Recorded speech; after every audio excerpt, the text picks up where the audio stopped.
지난주 우리 워십 컨퍼런스를 통해서 여러분 많은 은혜 받으셨죠? 네, 좋은 시간 또 귀한 강사님들을 통하여서 뜨겁게 우리 은혜 받고 기도하는 시간을 가졌습니다. 컨퍼런스를 앞두고 제가 브리치 공동체 한 지체에게 기대가 되느냐라고 물었습니다. 그 지체는 사람에게 실망을 많이 해서 기대 같은 것은 하지 않는다고 뜻밖의 대답을 하는 것입니다. 그러냐 하고 속으로 주여 하고 넘겼는데, 지난주 금요일 저녁에 브리치 기도회 시간에 이 지체가 이런 나눔을 하는 것입니다. 주일에 강사의 말씀을 들으며 생애 처음으로 그 다음 날에 강사의 말씀이 기대가 된다라는 것입니다. 이 지체는 동아리 속에서 크리스찬으로 살아가는 것을 드러내놓고 살아가는데, 그런 삶이 쉽지가 않다라고 고백하며 기도해 달라는 그런 기도의 내용이었습니다. 술도 끊었고 이제 담배를 끊으려고 한다, 기도해 주십시오. 이런 나눔이 정말 용기가 있었고 변화를 보면서 감동을 받았습니다. 저는 월십 컨퍼런스의 이런 한 지체의 나눔을 통해서 정말 예수님이 한 영혼이 온 천하보다 귀하다라고 말씀하셨는데 남는 장사를 했다, 이런 생각을 해보게 됩니다. 언택트 사회의 설교 선호도 분석이라는 주제로 장신대에서 논문에 너튜브에서 어떤 목회자의 설교가 인기를 끌었는지 순위를 매겼습니다. 조회수 집계 기간은 코로나 기간에 너튜브에서 주일 설교라는 검색어를 입력했을 때 추출되는 것으로 분석을 했습니다. 1위는 약 47만 조회수로 김진홍 목사님의 전염병이라는 제목의 설교였습니다. 2위는 37만의 조회수를 기록했는데요, 버텨야 산다. 3위는 25만 조회수 기록을 했는데요, 가정에서 일어나는 분노 다스리기. 우리 이찬수 목사님의 설교였고요. 또한 눈길을 끄는 조사가 있는데, 팬데믹 이후에 이찬수, 유기성, 김진홍 목사님의 아성을 흔들고 있는 목회자가 있다. 그래서 꿈의 교회 김학중 목사님, 베이직 교회 조종민 목사님, 이런 논문을 보았습니다. 이 논문은 인터넷 설교 업로드가 보편화되면서 이전보다 훨씬 많은 성도가 이 유튜브 설교를 활용하게 됐다면서 성도의 다양한 설교 선호도에 따라서 100위권의 새로운 설교자 영성이 그 영상이 등장하기 시작한 것 같다, 이렇게 분석을 했습니다. 이런 분석을 통해서 내린 결론이 인기 있는 설교 영상의 공통점을 분석해서 목회자의 설교가 하나님과 성도들의 충실한 소통의 통로가 되기 위해서 필요한 3가지 조건을 제시를 해놓았습니다. 첫 번째는 스토리텔링 기법으로 전달력이 높은 설교입니다. 두 번째는 소통 채널의 다변화를 시도하는 교회의 설교였습니다. 세 번째는 시의성 있는 주제의 설교, 즉 그 시기에 맞는 설교였습니다. 그런데 성도 여러분, 과연 이것은 어디까지나 그 메시지가 잘 전달되기 위한 기법입니다. 중요한 것은 무엇일까요? 네, 열매입니다. 믿으십니까? 네. 듣고 열매를 맺지 못한다면 말씀을 받은 그 사람에게 원인이 있습니다. 왜 그럴까요? 오늘 본문을 통해서 한번 생각해 보기 원합니다. 오늘 본문은 소위 씨 뿌리는 자의 비유로 불리는 내용입니다. 예수님은 씨 뿌리는 비유를 하나님 나라의 비밀을 드러내기 위해서 이 비유를 하신 것임을 알 수가 있습니다. 우리가 읽지는 않았지만 10절에 보면 하나님 나라의 비밀을 아는 것이 너희에게는 허락되었으나 다른 사람에게는 비유로 하나니 이는 그들로 보아도 보지 못하고 들어도 깨닫지 못하게 하려 함이라 라고 말씀합니다. 하나님 나라의 비밀, 이 비밀이라는 단어는 미스테리온이라는 단어인데요, 아직 밝혀지지 않는 사실이고 또 하나는 감춰져 있지만 언젠가는 드러나게 될 그런 사실에 대한 의미가 있습니다. 이 미스테리온에서 나온 단어가 미스테리인데요. 참고로 이단은 시크릿, 자기들만의 비밀을 가지고 있지만 우리는 하나님 나라의 비밀, 시크릿이 아니라 미스테리온. 그래서 언젠가는 드러나게 될 것이라는 단어를 씁니다.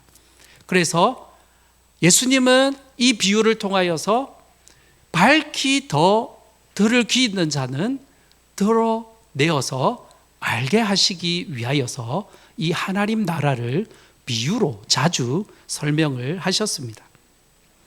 이 씨 뿌리는 비유에 나오는 내용에 보면 씨와 또 씨 뿌리는 자와 네 종류의 땅이 나옵니다. 여기서 씨는 하나님의 말씀을 상징하고 씨 뿌리는 자는 하나님 또는 오늘날의 목회자나 복음 전도자를 상징을 합니다. 그리고 네 종류의 땅은 각기 복음을 대하는 사람들의 다양한 마음 상태를 상징한다고 할 수 있습니다. 자, 이 네 가지의 마음 상태를 살피면서 우리가 은혜를 받도록 하겠습니다. 첫 번째 마음 상태의 길가인데요. 8장 5절을 한번 읽어보겠습니다.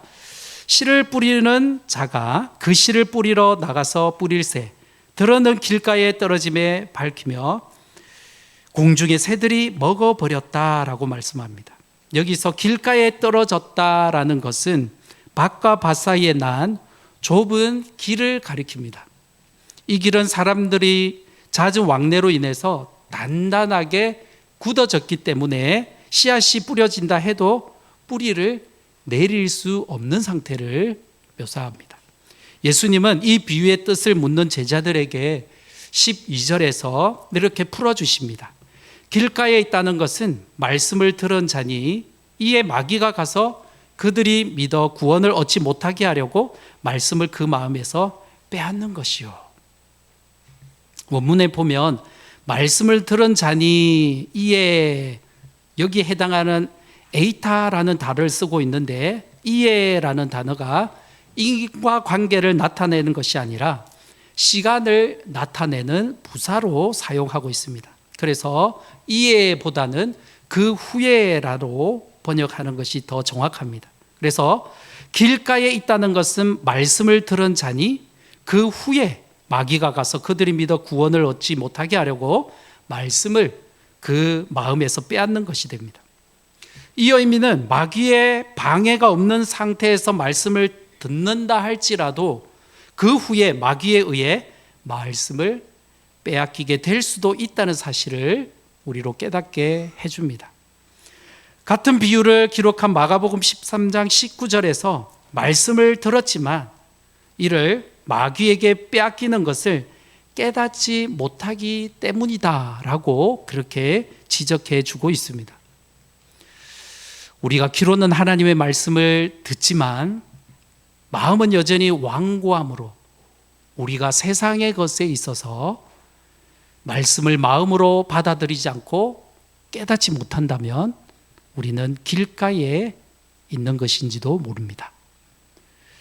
두 번째 마음 상태인 땅은 바로 바위 위입니다. 6절에 보면 더러는 바위 위에 떨어짐에 싹이 났다가 습기가 없으므로 말랐고 라고 기록합니다. 마태복음과 마가복음은 돌밭으로 표현한 반면 오늘 누가복음에는 바위 위로 표현합니다. 이것은 딱딱한 바위 위가 아니라 바위 위에 약간의 흙이 덮여 있는 곳을 가리킵니다. 그 위에 떨어진 씨앗은 얇은 흙에 의존하여 발아하였으나 단단한 바위 때문에 뿌리를 깊게 내리지 못하고 또 건조한 조건으로 인해 곧 말라버린 상태를 말하는 것입니다. 이 말씀을 예수님이 13절에서 이렇게 풀어주십니다. 바위 위에 있다는 것은 말씀을 들을 때에 기쁨으로 받으나 뿌리가 없어 잠깐 믿다가 시련을 당할 때에 배반하는 자요. 여기서 바위 위란 말씀을 들을 때 배반하는 자의 마음 상태를 가리킨다고 할 수 있습니다. 말씀을 기쁨으로 받는데 뿌리가 없어서 잠깐 믿다가 시련을 당할 때 배반하게 된다는 거죠. 지속적이지 못하고 상황에 따라서 믿음의 결실을 맺지 못하는 것을 의미해 줍니다.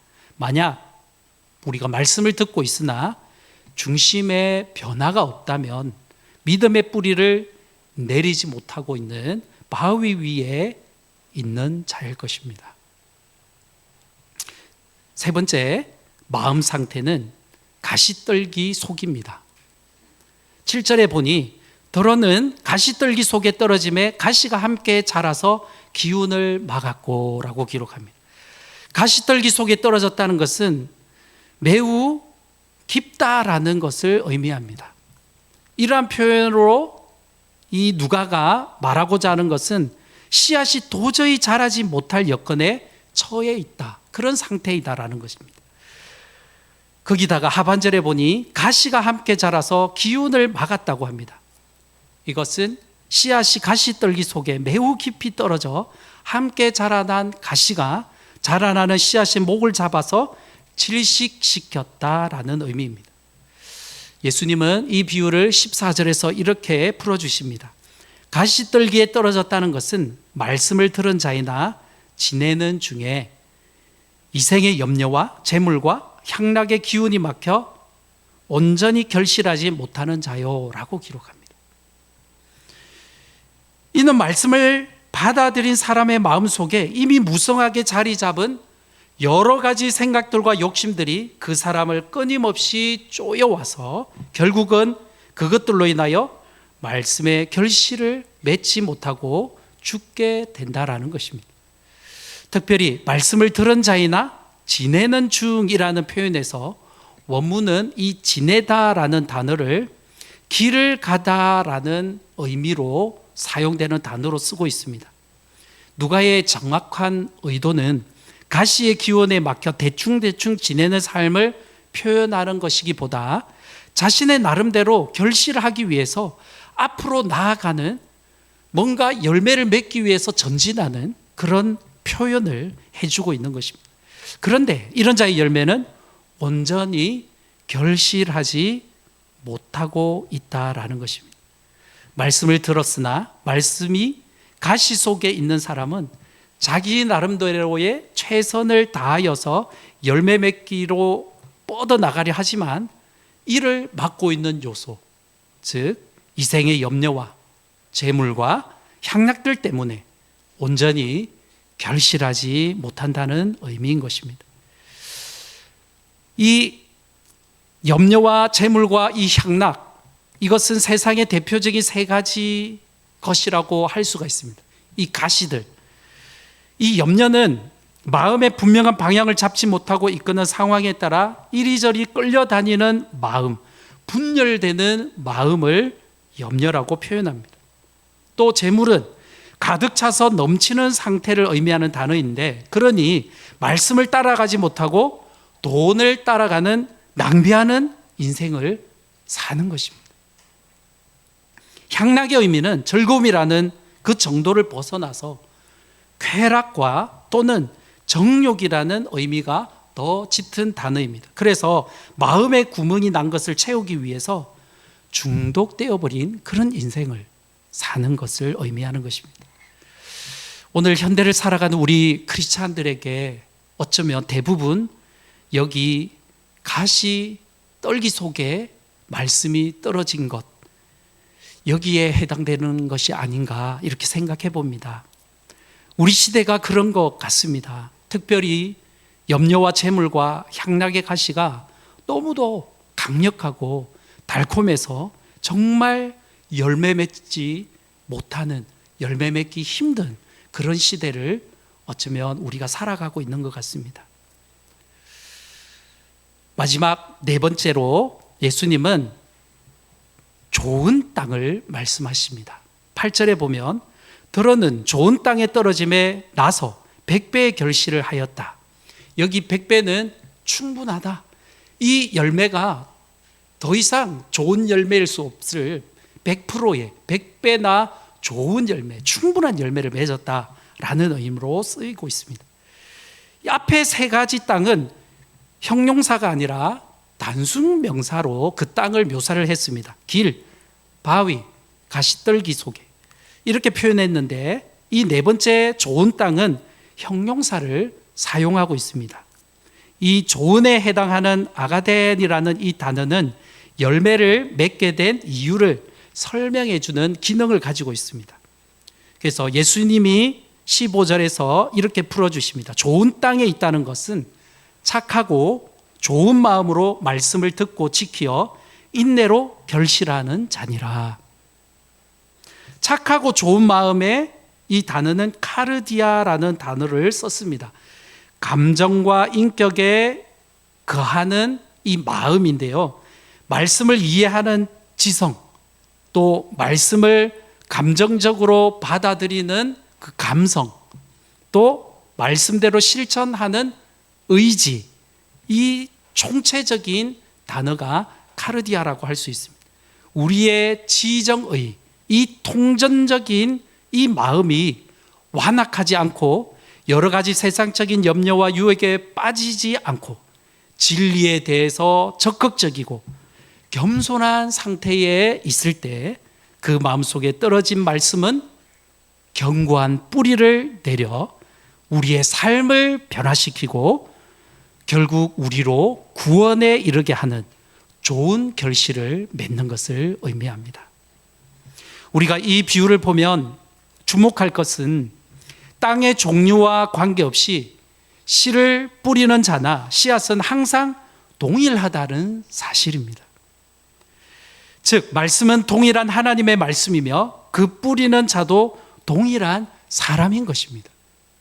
다시 말하면 어느 땅에는 좋은 말씀의 씨앗이 뿌려지고 또 어느 땅에는 나쁜 말씀의 씨앗이 뿌려지거나, 아니면 어느 땅에는 하나님의 말씀이 뿌려지고 또 어느 땅에는 무능한 종이 아무렇게나 뿌린 그런 것이 아니라는 의미입니다. 그런데도 그 결과는 엄청난 차이가 있습니다. 30배, 60배, 100배의 차이가 있습니다. 그렇다면 그 차이는 무엇일까요? 바로 그 씨앗이 뿌려진 땅, 곧 말씀을 대하는 사람의 마음에 달려 있다는 것입니다. 복음의 결실이 말씀 자체의 상태보다는 그 말씀을 받아들이는 자의 태도에 의해 좌우된다는 사실을 이 비유가 가르쳐주고 있는 것입니다. 예수님은 누가복음 7장에서 가버나움으로 들어가십니다. 오늘 누가복음 8장 앞서서 기록되어 있는 말씀이죠. 어떤 백부장이 예수님의 소문을 듣고 유대인의 장로들에게 예수님께 보내어 자기의 종을 낫게 해달라고 청합니다. 그 집이 멀지 않아 예수님과 그들과 함께 갑니다. 집 가까이 왔을 때 백부장은 친구들을 보내어 예수님께 이렇게 아뢰게 합니다. 주님, 더 수고할 것이 없습니다. 나는 주님을 내 집에 모셔드릴 만한 자격이 없습니다. 그래서 내가 주님께 나올 엄두를 내지 못합니다. 그저 말씀만 하셔서 내 종을 낫게 해주십시오. 나도 상관을 모시는 사람이고 내 밑에도 병사들이 있어서 내가 이 사람들어 가라고 하면 가고 저 사람들어 오라고 하면 옵니다. 또 내 종들어 이것을 하라고 하면 합니다. 예수님은 그 말씀을 듣고 그저 놀랍게 여기며 따르는 무리에게 이렇게 말씀합니다. 내가 이스라엘 중에서도 이만한 믿음은 만나보지 못하였노라. 예수님이 놀라시는 것이 당연했습니다.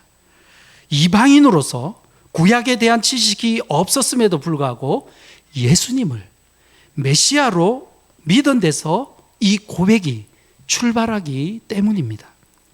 당시 유대인조차 받아들이지 못했던 예수님의 메시아 되심을 믿었을 뿐 아니라 집에 오심을 감당치 못하는 이 겸손한 신앙과 더불어 말씀으로도 하인의 병이 나을 수 있다는 예수님에 대한 확고한 신뢰, 이것이 예수님을 감동시킨 것이었습니다.